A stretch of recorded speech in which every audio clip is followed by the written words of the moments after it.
Hello there, cats and kittens. My name is Alonda Carter, and I am the Recovering Hunbot.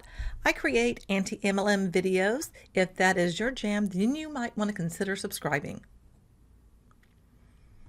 Today, we are going to take a look at how the law of attraction became a centerpiece for multi-level marketing. If you would like to support me as a content creator, the very best way you can do that is through my Patreon. There'll be a link to that in the description.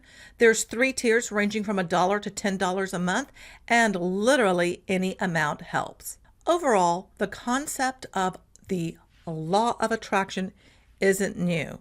It's been hijacked by New Age religion as well as multi-level marketing.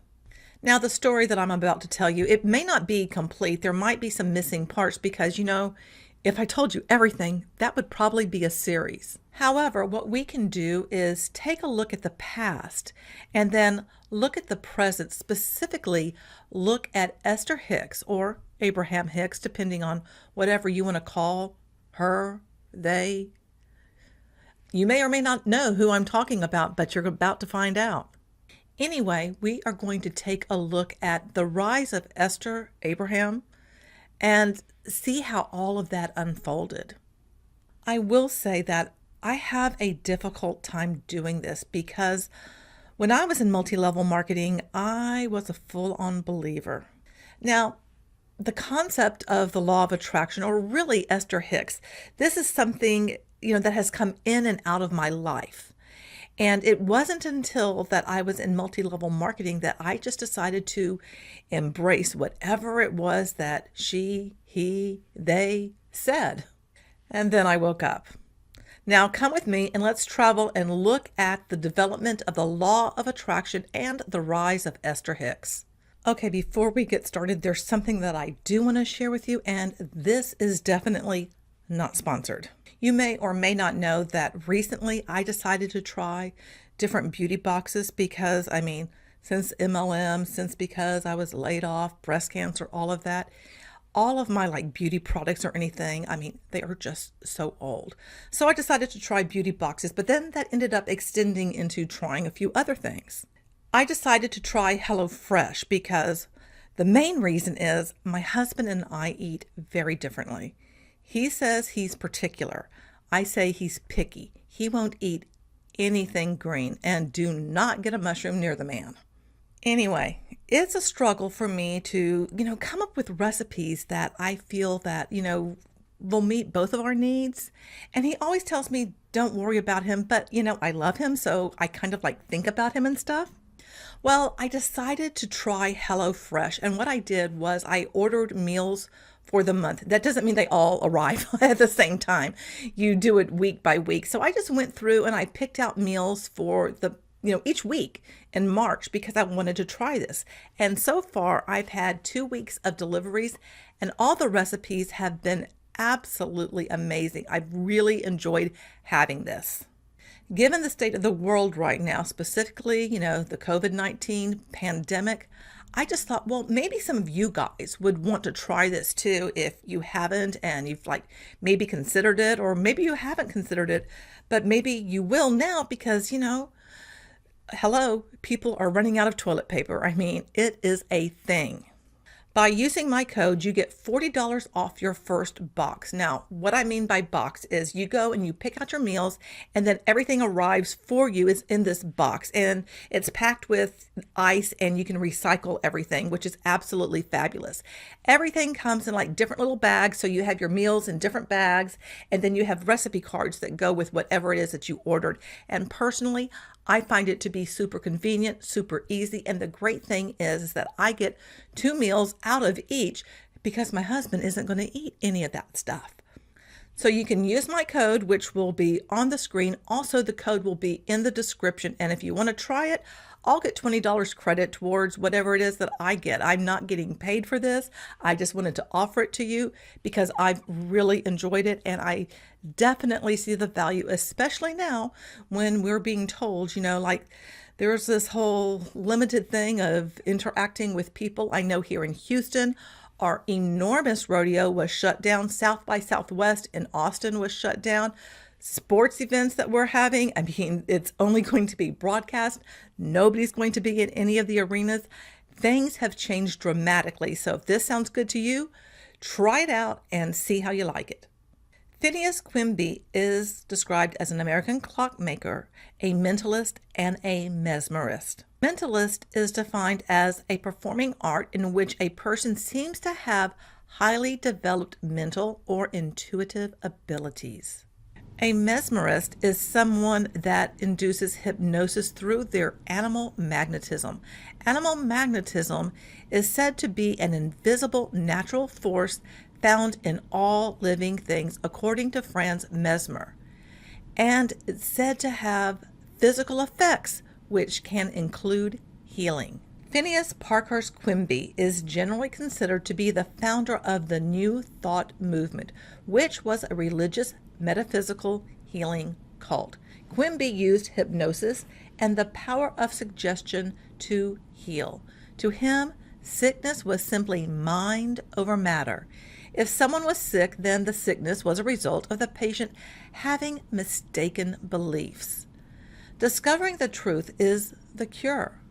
Perhaps you have heard of Louise Hayes. I have her book, You Can Heal Your Life, sitting right on my shelf. What she put out is basically this, but repackaged, as have many other people. Now, I'm not going to say that I am an expert on the New Thought movement, but I found this image really interesting because you can see there's a lot of interconnections of belief systems, and the end result leads to numerous religions. As a kid, you're not going to believe this, but I was so completely fascinated by belief systems. In fact, I collected Bibles. The funny thing is that I had no idea I was collecting basically the same thing because it was all King James versions of the Bible. However, I will tell you that, just what people believe has always been something that's been of wonder to me. And that's probably why I ended up studying sociology and then ended up getting, a master's in anthropology, is because I've just been fascinated, and also fascinated why people seem to be so divisive and get bent out of shape if someone has a different belief system than theirs. Overall, when you trace the origins of multi-level marketing, you arrive at one destination, the California Vitamin Company. Carl F. Renberg, I'm probably not saying his name right. I never seem to get it right, but whatever. Anyway, he started the California Vitamin Company. Little is known about him other than the Nutrilite story, which was penned by his son, Sam. Now, according to David Breyer, the information we know has been carefully controlled. David compares what we know about Carl to that of L. Ron Hubbard, the founder of Scientology. There is little quantifiable evidence to prove anything in the story about Carl Renberg. Interestingly enough, the same holds true for our friend Phineas. He made many claims about his life, and there is no way to verify what is and is not the truth. The inability to verify someone's life story seems to be common when you dive into how the various threads weave together the story of multi-level marketing. After he started the California Vitamin Company, as World War II came to a close, Renberg distributed his products exclusively to two men, Lee S. Mintinger and William S. Castleberry. According to court documents, Mintinger is described as a cemetery plot salesman who sold to wealthy clients, and Castleberry is or was a pop psychologist. Mintinger and Castleberry read Napoleon Hill's book, Think and Grow Rich. According to Hill's second book, Success Through a Positive Mental Attitude, the two applied the principles Hill outlined in his first book to their own lives. In Success Through a Positive Mental Attitude, Mintinger and Castleberry are said to be examples of how inspirational and self-help books help you to achieve success. The book Think and Grow Rich is a staple in the MLM personal development circles, as is the Law of Attraction. And this brings us to the person that Esther married, Jerry Hicks. We're not really sure a lot about his story, but back in the 70s, before there was an Esther Hicks, Jerry was married to this woman named Trish, and they both joined Amway. A big part of Amway at that time were motivational tapes and books, which is now referred to as the tool scam. Dexter Yeager has been attributed as kind of the founder of the Amway tool scam, and he admitted that most of the money that he made came from selling motivational materials, not from selling soap and whatever other products Amway had at the time. It's not much of a leap to say that Jerry honed his selling skills while he was with Amway and was also exposed to all the motivational material of the Amway tool scam, and that he also learned how to market. Jerry and his wife Trish rose to the crown diamond level in Amway, and that is, if it's not the highest level, it is definitely one of the highest levels. And I have an image for you right here showing that so that you can see it yourself. And all of the resources that I found all this information from, they'll all be in the description. Now remember, I said that Think and Grow Rich was a staple for Amway. So at the time, Jerry was part of Amway, so that means that he would have read this book, right? And in fact, I know that he did. Even in the 80s, Amway reps were expected to buy a book a month, which includes The Power of Positive Thinking and Think and Grow Rich. Amway distributors made tapes, offered courses, held seminars centered around the various books that their recruits were commanded to read to help them understand the material. With that in mind, is it any wonder that the New Age woo of the law of attraction is such a big part of multi-level marketing, or that personal development is something that every single MLM company seems to have it in place? It's said that Esther met Jerry at a business presentation where Jerry was explaining the book Think and Grow Rich. Like other high-ranking Amway distributors, Jerry made money from selling tickets to those presentations. And all of this was happening before the 1979 FTC investigation into Amway. It's also said that Esther was actually the bookkeeper for Trish, and prior to Esther channeling the collective entities known as Abraham, she and her husband Jerry visited Sheila Gillette, who claimed to channel a group of 12 archangels called Theo. Also, Jerry had read the books of Seth and shared those with Esther. The Seth material, as it is called, is a collection of writings by Jane Roberts. Jane dictated to her husband and claimed that the entity Seth spoke through her. Jerry and Esther spent time traveling the country, giving presentations about Think and Grow Rich. Both were very versed in the concepts associated with law of attraction, marketing, and sales.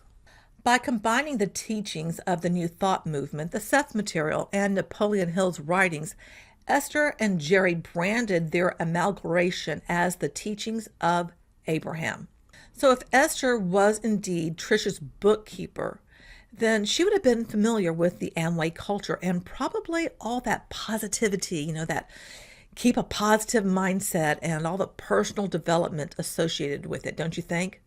The knowledge of marketing and selling came into play, and Esther and Jerry were able to market Abraham's teachings. Maybe you have heard of the law of attraction and the secret. The teachings of Abraham refer to the vortex of attraction and co-creating. Basically, what the teachings Esther puts out as Abraham are not new. They are, however, very attractive to those in multi-level marketing because of the close connection to positive thinking. Concepts put forth by Esther, or Abraham, whatever you want to say, are you can be, do, or have anything. That's the law of attraction. Your emotions guide you. Don't think. Don't analyze is basically what that's saying. I used to listen to her every single night, and I found comfort in her teachings. This is before I discovered how personal development is basically a weapon of multi-level marketing because it shuts down your critical thinking. Now I'm going to share with you a few quotes from Esther. Alignment trumps everything. Stay off the subject that disturbs your alignment, and everything that you are about will come into alignment. Basically, it's your fault if you don't have what you want. Reach for a better feeling thought. And that translates into get a better mindset. It's all about your mindset. What you are living is the evidence of what you are thinking and feeling every single time. Basically, think the right thoughts. Talk as if what you want is in the process of coming. That just says, don't think, just believe. If you have ever heard her speak, she speaks with a very deliberate cadence, much like that of a stage hypnosis, much like that of a stage hypnotist. Everything she says has zero evidence because it all goes back to just having faith in whatever words are spoken. Overall, Esther's teachings and anything with the law of attraction is just pseudoscience.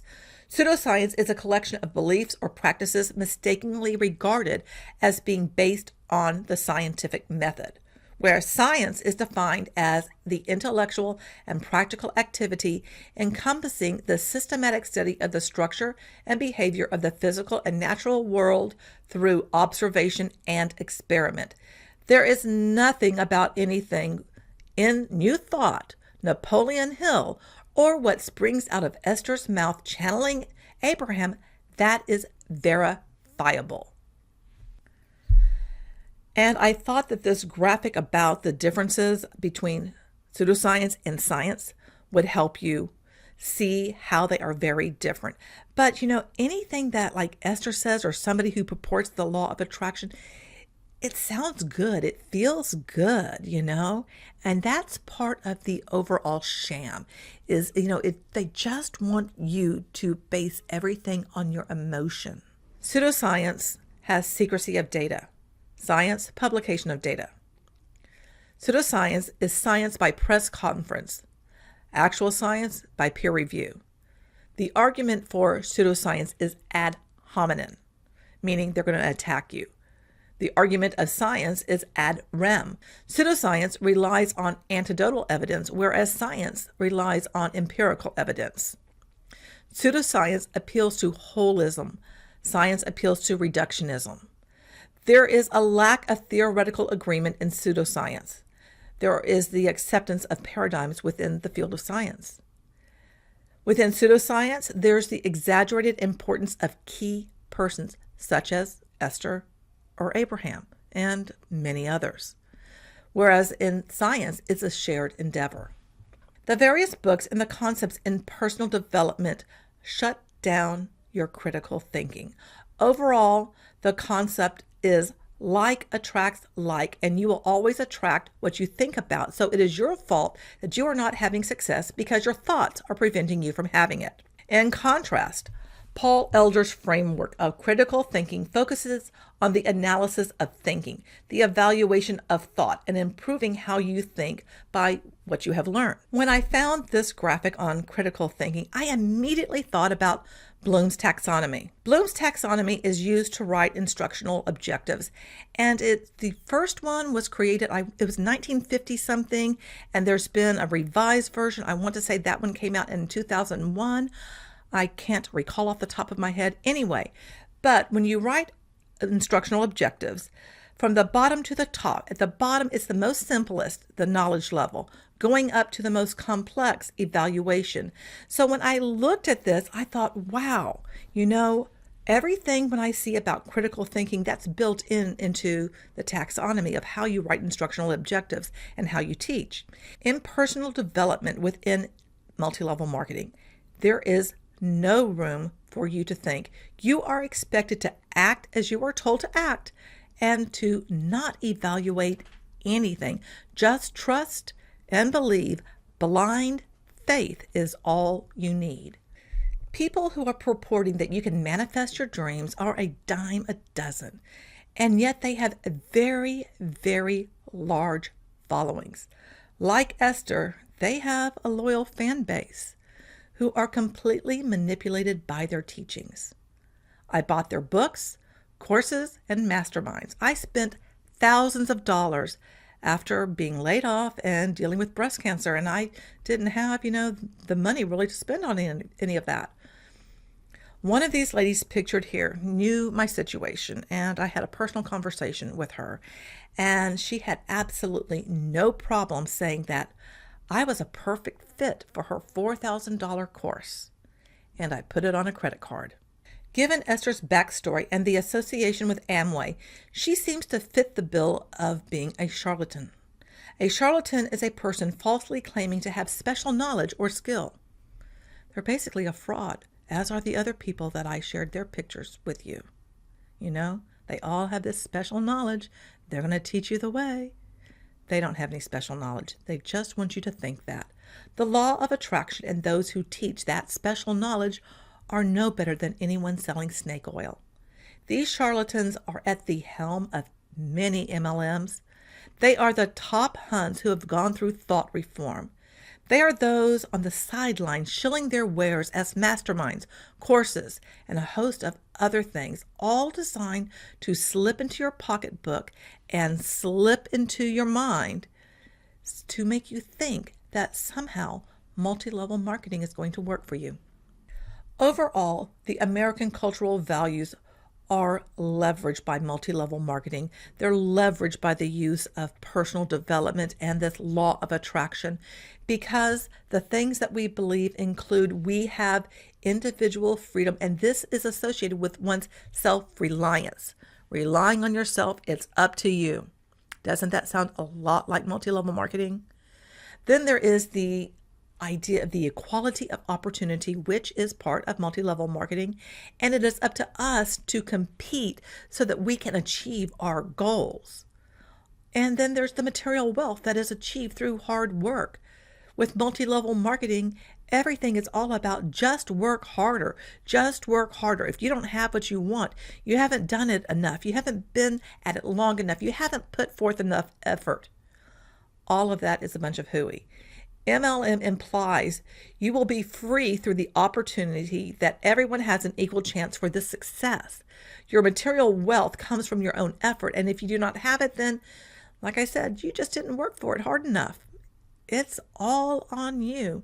It's never, ever the opportunity. I hope that me sharing with you the man behind the New Thought movement and his beliefs and how that connects to the law of attraction, which then in turn connects to multi-level marketing, makes sense. And I hope you can see that why myself and so many other people who have been or are involved in multi-level marketing get sucked into this belief system. The law of attraction is interconnected with American values, as is multi-level marketing.